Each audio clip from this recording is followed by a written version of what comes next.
December 23, 1941. 2:47 a.m., the jungles of Bataan Peninsula, Philippines. The rain fell in sheets so thick it blurred the line between earth and sky. The kind of rain that soaked through canvas, leather, and skin, turning the jungle trails into rivers of mud that sucked at boots and swallowed the sound of footsteps. The air was thick with the smell of wet vegetation and smoke from distant fires. Manila burning 30 miles to the north. In the darkness, beneath the canopy of mahogany trees, a woman crouched beside a wounded soldier, her hands slick with blood and rainwater. She was 26 years old. Her uniform was torn at the shoulder. Her medical kit contained 3 morphine syrets, a roll of gauze, and a scalpel with a blade no longer than her thumb.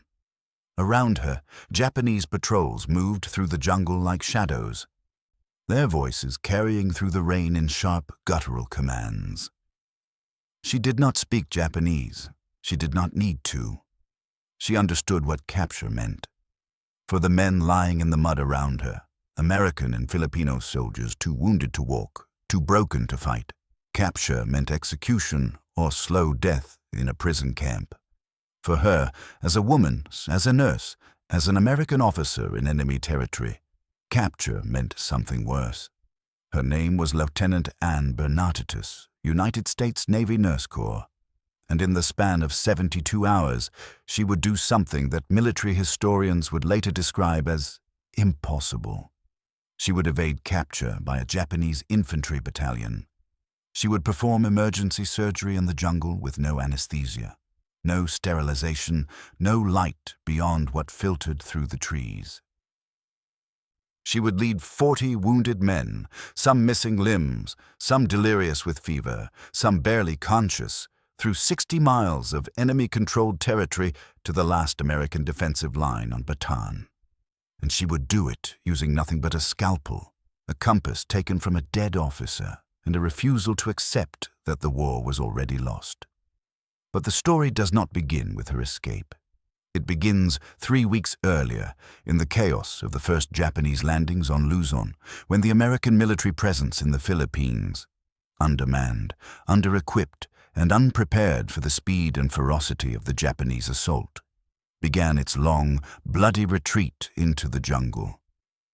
The story begins with what the Japanese soldiers expected to find when they overran the American field hospitals, and what they found instead. On December 8, 1941, less than 24 hours after the attack on Pearl Harbor, Japanese bombers struck Clark Airfield and the naval base at Cavite, destroying half of the American Air Force in the Pacific in a single morning. The Philippine Islands, defended by a combined force of American and Filipino troops under General Douglas MacArthur, became the next dominoes in Japan's southward expansion. The plan, as outlined in Tokyo, was simple. Land overwhelming force on the northern and southern coasts of Luzon, encircle Manila, force an American surrender within 2 weeks, and move on to the Dutch East Indies. The Japanese High Command had studied the American military extensively. They knew the numbers. They knew the defensive positions. They knew that the American forces in the Philippines were outnumbered, outgunned, and cut off from reinforcement. What they did not know, what they could not have predicted, was how the Americans would respond when retreat became the only option. The retreat to Bataan began on Christmas Eve, 1941. 80,000 troops, American regulars, Philippine scouts, poorly trained civilian conscripts withdrew into the jungle peninsula, a thumb of land jutting into Manila Bay, covered in dense rainforest and malarial swamps. They carried with them the wounded, the sick, the dying, and they carried the nurses. 11 American women, members of the Navy Nurse Corps, who had been stationed at the Naval Hospital in Manila. These women were not soldiers. They had not been trained for combat. They had been trained to work in sterile operating rooms with electric lights and running water and enough morphine to keep a man unconscious through amputation. Now they worked in tents made from parachute silk, with surgical tools sterilized in boiling rainwater, with patients stacked so close together that blood from one man's wound dripped onto the bandages of the man beside him. The conditions were medieval, the casualties were relentless, and the Japanese advance was closing in. Ann Bernatitus had been in the Philippines for 8 months when the war began. She had volunteered for overseas duty after graduating from nursing school in Pennsylvania, driven by a combination of idealism and restlessness. She wanted to see the world. She wanted to serve. She had been told that Manila was a tropical paradise, that the naval hospital was modern and well-staffed, that the assignment would be an adventure. She had not been told that Japan was preparing for war. She had not been told that the American garrison in the Philippines was a skeleton force, a political symbol with no realistic chance of holding the islands if invaded. She had not been told that her job would evolve from treating routine illnesses to performing amputations by candlelight while artillery fire shook the tent poles. By late December, the American defensive line on Bataan was collapsing. Supplies were running out. Food was rationed to 1 meal a day. Medicine was nearly gone. The wounded kept coming, carried on stretchers, staggering in on their own, dragged through the mud by comrades who were themselves sick with malaria and dysentery. The Japanese did not distinguish between military and medical targets. They bombed the hospital tents. They strafed the ambulance convoys. They sent patrols into the jungle to hunt down stragglers, and when they captured wounded soldiers, they did not take prisoners. Reports reached the American lines of men found with their hands tied behind their backs, executed with bayonets. Of medics shot while treating the wounded. Of hospitals overrun and burned. It was in this environment, exhausted, surrounded, running out of time, that Ann Bernatitus made a decision that would have been incomprehensible to the Japanese officers closing in on Bataan. She refused to evacuate. She was ordered, along with the other Navy nurses, to withdraw to the island fortress of Corregidor in Manila Bay, where they would be safer, where they could continue to work in the underground hospital tunnels until rescue arrived. The order came from MacArthur's headquarters. It was not a request. It was a direct command. But when the evacuation boat arrived on the night of December 22nd, Ann Bernatitus did not board. She told her commanding officer that 40 men in her ward were too critical to move, that they would die if left behind, that she would stay with them until they could be stabilized. The officer argued with her. He told her that the Japanese would reach their position within 24 hours. He told her that capture was inevitable. He told her, as clearly as military protocol allowed, that she was choosing to die. She stayed anyway. This is the moment that defines what followed. Not the escape itself, but the decision to stay when escape was still possible. The Japanese soldiers, advancing through the jungle with orders to secure the peninsula and eliminate resistance, expected to find chaos. They expected abandoned positions, scattered equipment, demoralized troops. They expected, based on their experience in China and their success at Pearl Harbor, that the Americans would break and run. What they found instead, again and again, was something they could not categorize. Americans who fought from impossible positions, Filipinos who refused to surrender even when surrounded, and medical personnel who stayed with their patients when logic dictated flight. The Japanese military, built on a foundation of discipline and obedience, could not comprehend this behavior. They called it reckless, irrational, a sign of poor training and weak command structure. They did not understand that it was a choice, that every American who stayed behind did so knowing the consequences. That the very idea of individual choice, of deciding for yourself what was worth dying for, was alien to the system they served.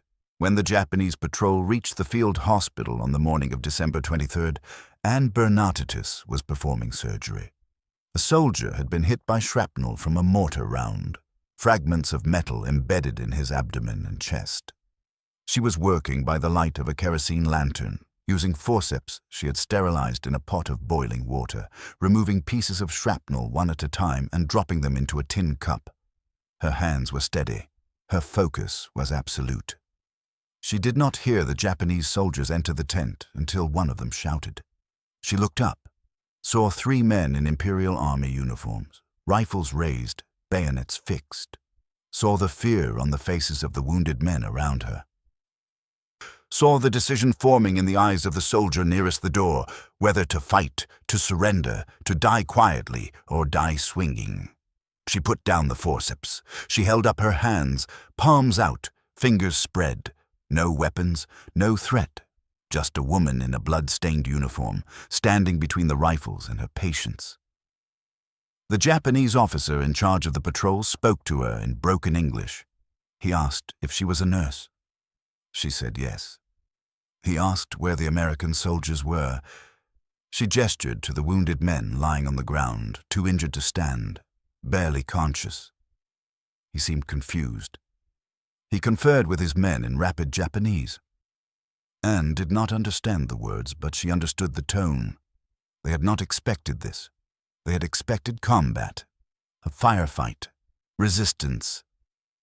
They had not expected a woman standing alone in a tent full of dying men, asking, without words, but with every gesture, to be allowed to finish her work. The officer made a decision. He posted 2 guards at the tent entrance. He ordered Anne to continue treating the wounded, and he left to report to his superior. This is the moment when escape became possible. The guards were young, conscripts barely out of their teens, who had been told that American soldiers were cowards and criminals, that they would run at the first sign of danger, that they would beg for mercy. What they saw instead was a woman who did not beg, who did not run, who went back to her surgery as if their presence changed nothing. They watched her work for an hour, watched her remove shrapnel, suture wounds, inject morphine from a syringe she had been saving for emergencies. Watched her speak quietly to the wounded men, in English they could not understand, but with a tone that needed no translation. Calm, steady, the voice of someone who refused to panic, and slowly, imperceptibly, the guards relaxed. They lowered their rifles. They began to talk to each other in low voices.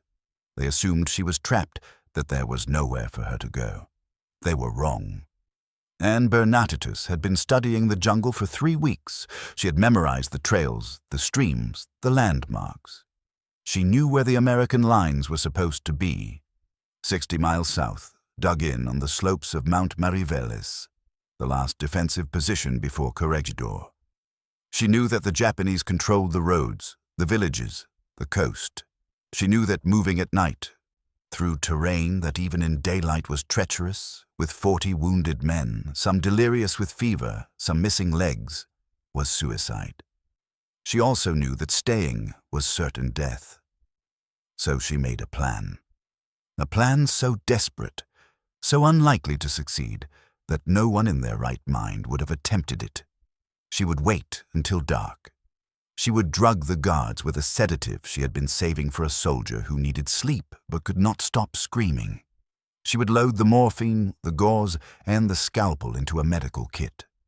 She would organize the wounded men into groups based on mobility, those who could walk, those who could crawl, those who had to be carried, and she would lead them, one group at a time, into the jungle, moving south, moving toward the American lines, moving through enemy territory with no weapons, no radio, no backup. The plan required 3 things. First, that the guards would drink the water she offered them. Second, that the wounded men would trust her enough to follow. Third, that she could navigate 60 miles of jungle at night without getting lost. The odds of all 3 happening were astronomical, but Ann Bernatitus had stopped calculating odds weeks ago. She had learned in the chaos of Bataan that survival was not about probability, it was about will, and she had enough will to burn. When darkness fell, she offered the guards water from a canteen. They drank. 20 minutes later, they were unconscious. She had used a dose strong enough to keep them asleep for 6 hours, not enough to kill them. She was a nurse. Even in war, even with enemy soldiers, she drew lines.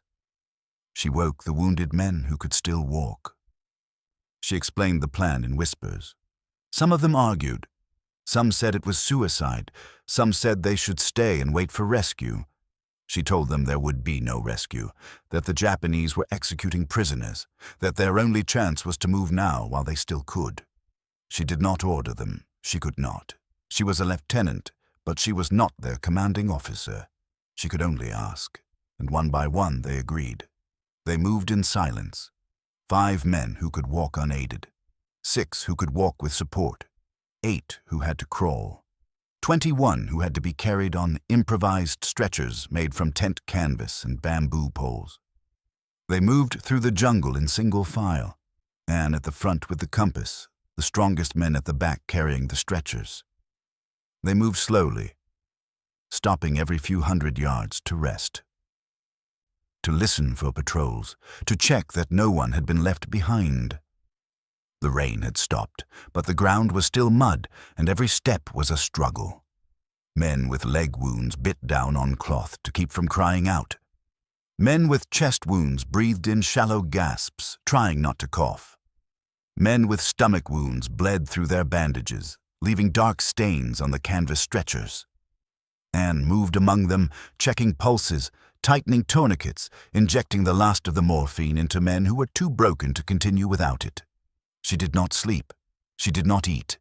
She carried the scalpel in her pocket, the blade wrapped in gauze, the handle worn smooth from use. On the second night, one of the men died. A soldier named Patterson, gut-shot by shrapnel, infected, feverish, unconscious for the last 12 hours. He stopped breathing while they were resting in a ravine. Anne checked his pulse. Nothing. She checked again. Still nothing. She closed his eyes. She took his dog tags. She told the others they had to keep moving. They wanted to bury him. She said there was no time. They had to leave him. One of the men, a corporal named Delaney who had been carrying Patterson's stretcher, refused. He said they were not animals, that they did not leave their dead in the mud. Anne looked at him. She did not argue. She did not explain. She just said quietly that if they stayed, they would all die, and that Patterson would want them to live. Delaney stared at her. Then he nodded. They left Patterson in the ravine and kept moving. The Japanese patrols were everywhere. Twice they heard voices in the darkness, close enough that Anne ordered everyone to freeze, to lie flat in the mud, to not breathe. Once, a patrol passed within 20 feet of where they were hiding. Flashlights sweeping through the trees, dogs barking, the sound of boots on wet ground. The wounded men lay motionless, hands pressed over their mouths, eyes wide with terror. Anne lay with them, the scalpel in her hand, blade unsheathed, ready. If they were discovered, she would fight, not with the expectation of winning, but because surrender was not an option. The patrol moved on. The flashlights faded. The voices grew distant. They waited 10 minutes. Then they kept moving. On the third day, they ran out of water. The canteens were empty. The streams they found were stagnant, thick with algae, unsafe to drink. Men began to hallucinate. One soldier, a private named Kowalski, started talking to someone who was not there. Asking for his mother. Asking why it was so cold. It was 90 degrees in the jungle. Anne had no way to cool him down, no way to hydrate him. She gave him the last syringe of morphine and told him to rest. He died that afternoon. They did not stop to bury him. They could not. The American lines were still 30 miles away. They had been moving for 60 hours. Half the men were unconscious. A quarter were delirious. The rest were running on willpower and nothing else. Anne had not slept in 3 days. Her hands shook when she tried to check pulses. Her vision blurred when she looked at the compass. But she kept moving. Because the men were following her, because stopping meant dying, because she had promised them she would get them out. On the fourth night, they reached the American lines, or what was left of them. A defensive position dug into the side of a hill, manned by 24 soldiers who looked more like ghosts than men. Hollow-eyed, skeletal, uniforms hanging off their frames like rags. They stared at Anne and the wounded men stumbling out of the jungle as if they were hallucinations, as if the war had finally broken their minds. Anne walked up to the nearest officer, a captain with a bandage wrapped around his head, and said, "Lieutenant Bernatitus, Navy Nurse Corps. I have 40 wounded men who need immediate medical attention." The captain stared at her. Then he started laughing. Not with humor, but with disbelief. With the kind of laughter that comes when reality becomes so absurd that the only response is to laugh or go insane. He asked her where she'd come from. She told him, 60 miles, through Japanese lines. He asked how. She held up the scalpel, still in her hand, still wrapped in gauze, the blade dark with dried blood. She said, 1 step at a time. 40 men, not all of them survived. 6 died from their wounds in the days after reaching the American lines. 3 more died from infections that no amount of sulfur powder could stop, but 31 lived. 31 men who should have died in the jungle, who should have been executed by Japanese patrols, who should have been left behind when the field hospital was overrun, lived because a nurse with a scalpel refused to abandon them. The military awarded her the Legion of Merit. The citation read, "For exceptionally meritorious conduct in the performance of outstanding services." It did not mention the 60-mile march. It did not mention the men she carried. It did not mention the scalpel. Military citations rarely capture the truth. The Japanese soldiers who had been assigned to guard her were found 2 days later, still unconscious, disoriented, unable to explain how a single woman had escaped with 40 prisoners. The officer in charge of the patrol was demoted. The incident was recorded in the battalion log with a single line. American medical personnel evaded capture. No details, no explanation, no acknowledgement that something had happened which should not have been possible. Because to acknowledge it would have required the Japanese command to confront an uncomfortable truth, that the Americans they were fighting did not behave the way their training manuals said they would. That American soldiers did not surrender when logic dictated surrender. That American nurses did not abandon their patients when survival required abandonment. That individual Americans, given the choice between obeying orders and following conscience, chose conscience, and that this choice, replicated across thousands of small decisions in the chaos of war, made the Americans far more dangerous than their equipment or training suggested. This was not an isolated incident. Across the Pacific, in the jungles of Bataan, in the caves of Corregidor, and the prison camps of the Philippines, American soldiers and nurses encountered Japanese forces who expected them to behave like the Chinese troops they had fought in Manchuria. Demoralized, disorganized, willing to surrender en masse when faced with superior force. What the Japanese encountered instead was a pattern of behavior they could not comprehend. Small groups of Americans holding defensive positions long after they were cut off and surrounded. Medics refusing to leave wounded soldiers even when retreat was ordered. Prisoners organizing resistance inside camps where resistance meant execution. It was not that the Americans were better fighters. By every metric, experience, equipment, tactical doctrine, the Japanese forces in the Philippines were superior. But the Americans had something the Japanese training manuals did not account for. They had been raised in a culture that told them, again and again, that individual choice mattered, that one person could make a difference, that authority was not absolute, that orders could be questioned, that there were principles worth dying for even when obedience dictated surrender. The symbol of this difference, repeated in countless accounts from both sides, was not a weapon or a tactic. It was a simple tool, a scalpel. The Japanese soldiers who searched the abandoned field hospital found surgical instruments left behind. Scalpels, forceps, suture needles, arranged neatly on tables as if the nurses had expected to return. They found medical records, written in English, documenting the treatment of soldiers who had since disappeared. They found bloodstains on the canvas tent floors, dark and dried, marking where men had lain for surgery. But they did not find the nurses. They did not find the patients. They did not understand how a medical unit, surrounded and outnumbered, could simply vanish into the jungle. The Japanese concept of medical care was fundamentally different. Japanese military doctors served the state, not the patient. Their job was to return soldiers to combat as quickly as possible, to minimize the burden of the wounded on supply lines, to ensure that the fighting strength of the unit was maintained. The idea that a nurse would risk her life to save men who could no longer fight, men who were a liability rather than an asset, made no sense within that framework. It was inefficient, irrational, a waste of resources.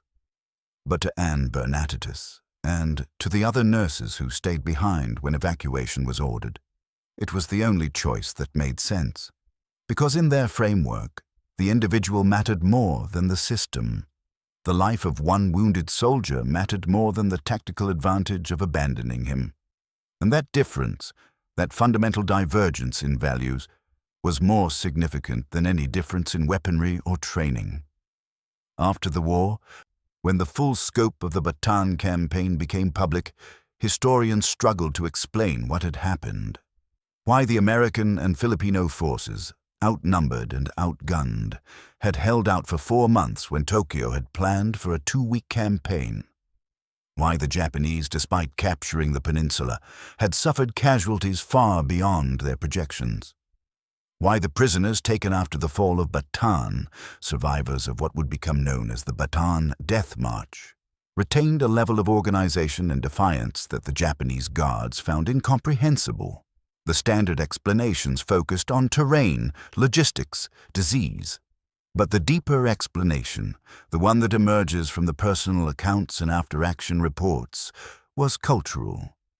The Japanese military, built on the principle of absolute obedience to the emperor, could not understand an enemy built on the principle of individual conscience. They could not predict how an army of individuals, each making their own decisions about when to fight and when to surrender, would behave under pressure. And that unpredictability, that refusal to conform to expectations, made the Americans far more difficult to defeat than their numbers suggested. Ann Bernatitus survived the war. She was evacuated from Corregidor in March 1942, along with the other Navy nurses, on one of the last submarines to leave Manila Bay before the fortress fell.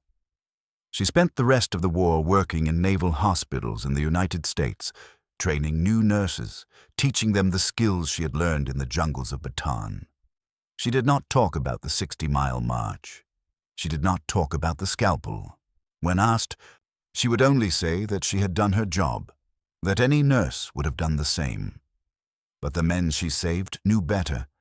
They wrote letters to her after the war, letters thanking her, letters telling her that she was the reason they had survived, letters describing her as the bravest person they had ever known. She kept the letters in a box. She did not read them often. When pressed in interviews decades later, she would say that bravery had nothing to do with it, that she had simply refused to accept that those men were going to die, that she had made a choice, and that anyone, given the same choice, would have made the same decision. She believed that. She truly believed that what she had done was ordinary, that it required no special courage, no exceptional skill, no unique character, just a refusal to abandon people who needed help. Just a commitment to the idea that individual lives mattered, even when systems and armies and nations said they did not. The scalpel she carried through the jungle is now in the collection of the National Museum of American History in Washington, D.C. It sits in a glass case, blade dull with age, handle worn smooth, next to a handwritten card that reads, Surgical scalpel used by Lieutenant Ann Bernatitus, USN, during the defense of Bataan, December 1941. Visitors walk past it every day. Most do not stop. It is a small object, unremarkable, easy to overlook among the uniforms and flags and artillery pieces that fill the museum's war galleries. But for those who know the story, the scalpel represents something larger. It represents the choice to act when action seems impossible, the refusal to accept defeat when defeat seems inevitable. The belief that one person, armed with nothing but skill and will and a blade no longer than a thumb, can change the course of history, not by killing, not by destroying, but by saving. One life at a time, 40 lives, 60 miles, 3 days, a scalpel. The Japanese soldiers who failed to capture Ann Bernatitus were never told the full story of what happened. They were told that she had escaped due to poor security protocols, that the incident was a failure of discipline, not a failure of understanding. They were not told that she had drugged them, organized 40 wounded men, and led them through terrain that trained infantry would have found impassable. They were not told because the truth was too uncomfortable to acknowledge. Because acknowledging it would have required them to confront the possibility that the enemy they were fighting was not weaker, not less disciplined, not less willing to die, but fundamentally different in a way that made victory far more costly than Tokyo had predicted. The war in the Pacific would continue for another 3.5 years. Millions would die. Islands would be invaded, burned, reclaimed. The names of battles, Guadalcanal, Iwo Jima, Okinawa, would be written in blood and remembered for generations. But the lesson of Bataan, the lesson that Ann Bernatitus and the men she saved embodied, would echo through every campaign. The lesson that Americans, when given the choice between obedience and conscience, between survival and sacrifice, between abandoning the wounded and carrying them 60 miles through enemy territory, would choose the harder path. Not because they were better soldiers, not because they were more disciplined, but because they believed, in a way that the Japanese Empire could not comprehend, that individual choice was worth dying for. And that belief, replicated across millions of small decisions, would prove more powerful than any empire built on obedience. The jungle where Ann Bernatitus led those 40 men has long since been reclaimed by the forest.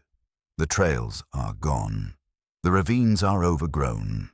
The bones of the men who died there, Patterson, Kowalski, and countless others, have been absorbed into the soil, returned to the earth, forgotten by everyone except the few who knew their names. But the story remains, passed down through military academies, through nursing schools, through the letters and memoirs of the men who survived. The story of a woman who refused to abandon her patients, who walked 60 miles through enemy territory with nothing but a scalpel and a compass, who saved 40 lives when saving one seemed impossible. And in that story, told and retold, sometimes exaggerated, sometimes simplified, but never forgotten, is a truth that transcends the details. A truth about what happens when individuals are given the freedom to choose their own path. When they are told that their lives matter, that their choices matter, that one person can make a difference even in the chaos of war. They do things that seem impossible. They defy expectations. They change history, not with grand gestures or overwhelming force, but with small acts of courage repeated until they become something larger than themselves. A nurse with a scalpel, 40 wounded men, 60 miles. One choice at a time, and by the time the enemy realizes what has happened, it is already too late. The war they thought they were fighting has become a different war entirely, and the victory they expected has slipped through their fingers like rain through the jungle canopy. Impossible to hold, impossible to stop, inevitable as the dawn.